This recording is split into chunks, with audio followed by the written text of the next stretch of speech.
میں نے جب آپ کی دہلیز کو آقا چوما،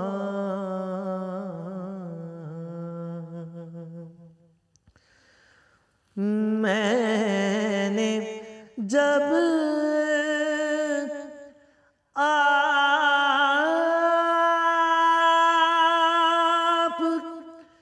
کی دہلیز کو آقا چوما، یوں لگا آپ نے جیسے میرا ماتھا چوما، اور شہد سا دوڑ گیا ہے میری شریانوں میں، شہد سا دوڑ گیا ہے میری شریانوں میں، جب کبھی پڑھ کے درود اپنا انگوٹھا چوما، چوما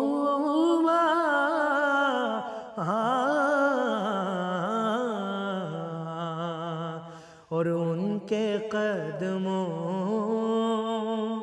کی طرف لے گئے جب ہونٹ مجھے ان کے قدموں کی طرف لے گئے جب ہونٹ مجھے، ہونٹ بھی نقش قدم بن گئے اتنا چوما،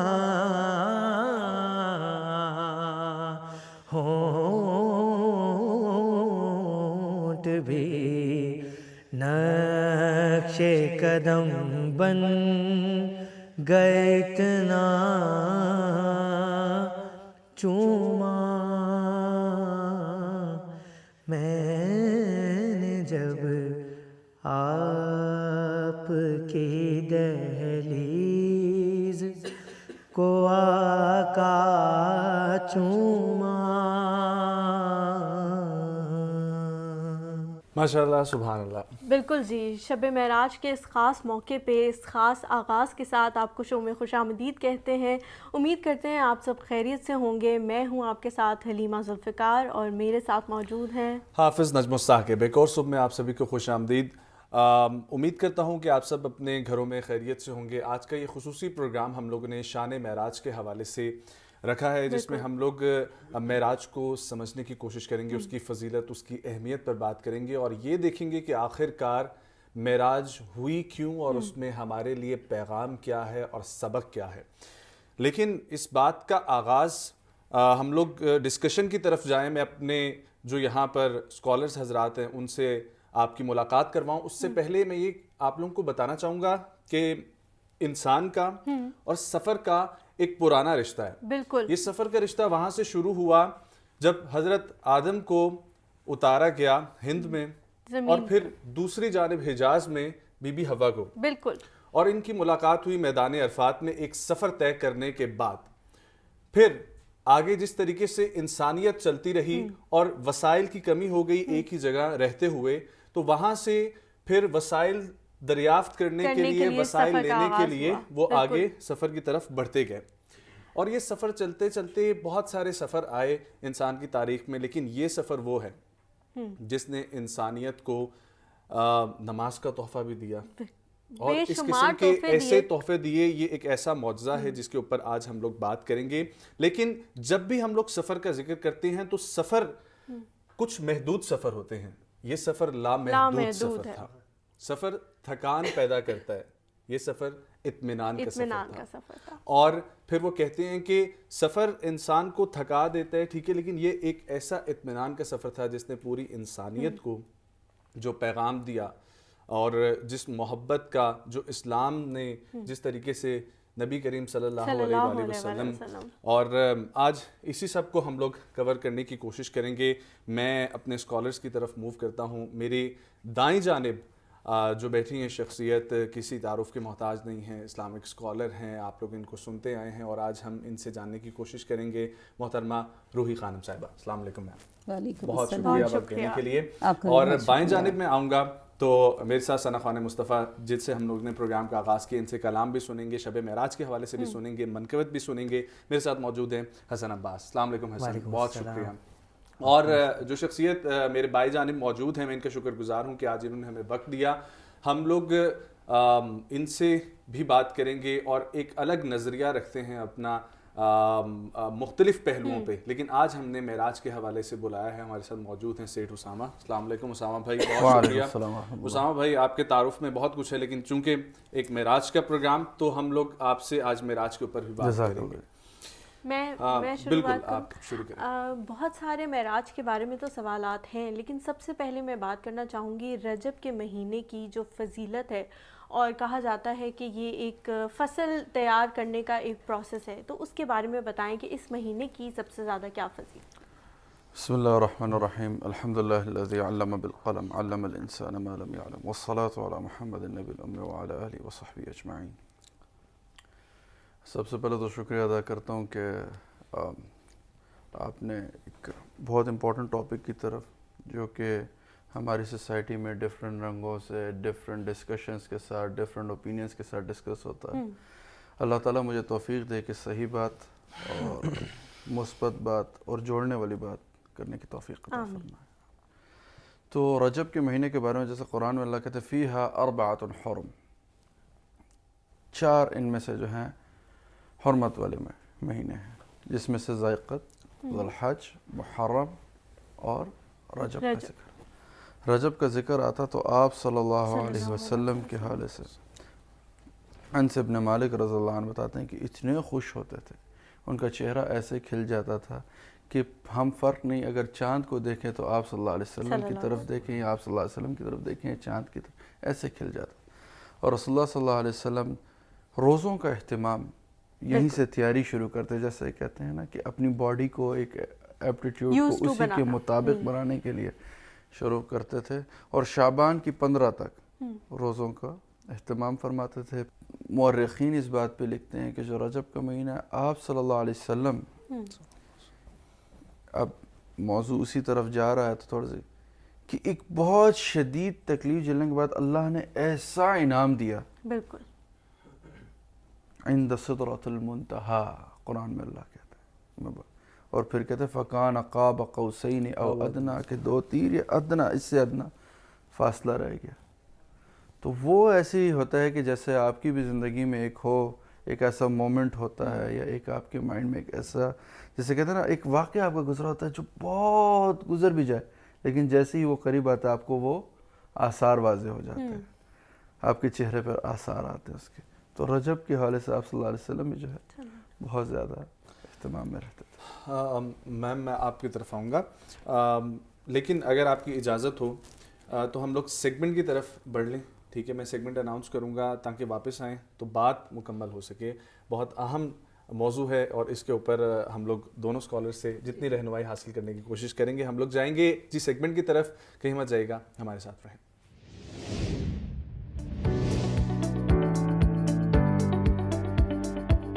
السلام علیکم ناظرین، محمد علی حمزہ آپ کی خدمت میں حاضر ہے۔ ارسطو نے کہا تھا کہ انسان ایک سوشل اینیمل ہے، یعنی انسان اکیلا نہیں رہ سکتا، وہ سوشل گیدرنگ میں رہنا پسند کرتا ہے اور وہ آسانی سے جیتا ہے اگر وہ ایک سوشل گیدرنگ میں ہو۔ ایک برین سائیکالوجسٹ نے یہ کہا کہ انسانی زندگی بڑھ جاتی ہے اگر سوشلائزیشن کے اندر انگیجمنٹ رہے، یعنی تنہائی اور آئسولیشن انسان کو اور اس کی عمر کو کم کر دیتی ہے۔ شاید یہی آئیڈیا سامنے رکھتے ہوئے سوشلائزیشن ہمیں معاشرے میں نظر آتی ہے، لیکن آج کے جدید دور میں سوشلائزیشن کی ایک اور شکل نظر آئی ہے اور اسے ہم کہتے ہیں social networking through social media. ایک ڈیٹا بینک کے مطابق 800 ملین سے زیادہ افراد دنیا میں ایکٹیو فیس بک یوزرز ہیں۔ فیس بک کا تو آپ کو پتہ ہی ہوگا، ایک social networking website ہے۔ کہتے ہیں کہ یو کے اور یو ایس اے کی آدھے سے زیادہ آبادی جو ہے وہ فیس بک استعمال کرتی ہے۔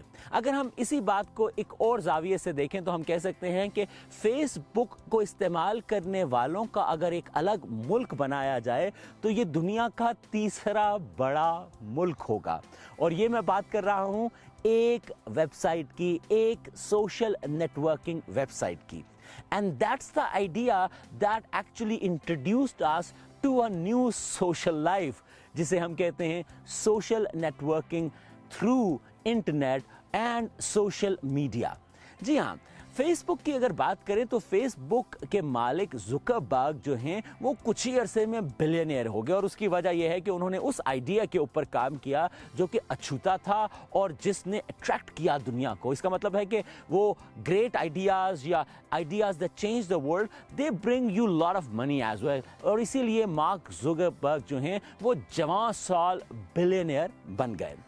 زکربرگ کی یہ کہانی ایکچولی شروع ہوتی ہے کہ جب زمانہ طالب علمی میں وہ پڑھ رہے تھے ہارورڈ میں، تو وہاں انہوں نے ایک چھوٹا سا پروگرام بنایا اور اس پروگرام کا مقصد کورس میچنگ تھا۔ کورس میچنگ انہوں نے اس کا پروگرام کا نام بھی رکھا۔ مقصد یہ تھا کہ کوئی بھی اسٹوڈنٹ جو ہے وہ کمپیوٹر پہ انٹرنیٹ پہ بیٹھ کے اپنا کورس سلیکٹ کر سکتا تھا اور اس کورس کو شروع کر سکتا تھا۔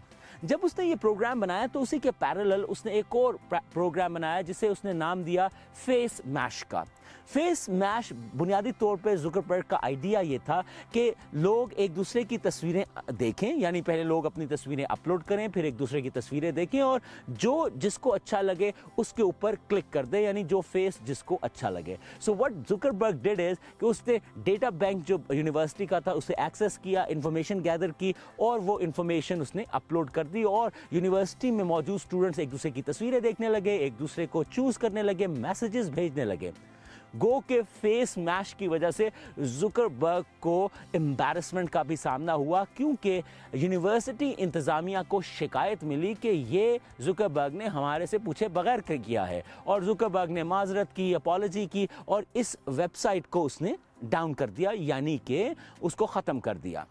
لیکن فیس میش بنیادی طور پہ فیس بک کی بنیاد بنی، اور 2004 میں جب زکربرگ سمجھ چکا تھا کہ سوشل نیٹ ورکنگ فیوچر ہے، مستقبل ہے سوشل ریلیشنز کا، تو اس نے 2004 میں پہلی ویب سائٹ فیس بک کے نام سے اپلوڈ کر دی۔ پہلی ویب سائٹ سے مراد یہ نہیں کہ وہ ویب سائٹ پہلی تھی، بلکہ سوشل نیٹ ورکنگ کی اس طرح کی ویب سائٹ جس میں people can invite each other, people can actually request each other and people could link together.